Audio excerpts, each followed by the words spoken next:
Hello and welcome. So now we are going to make one alarm on a digital clock. So let me just show you the application.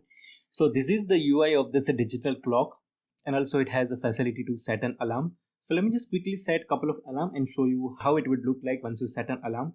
So this is the alarm table. So once you set any alarm, it would come to this table. So let me just add one alarm.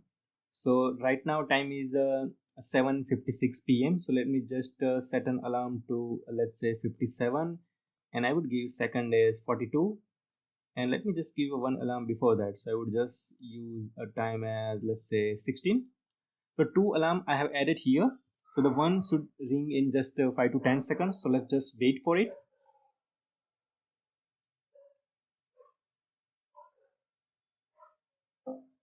So as you can see, alarm is ringing. You might be able to hear the audio, as well as you are seeing that one GIF image is here. So you would also learn to how to set a GIF image. Let me just stop this alarm.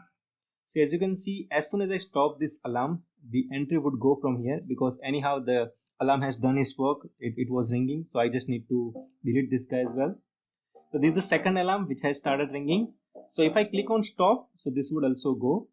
So this is the alarm project we are going to implement from the next video.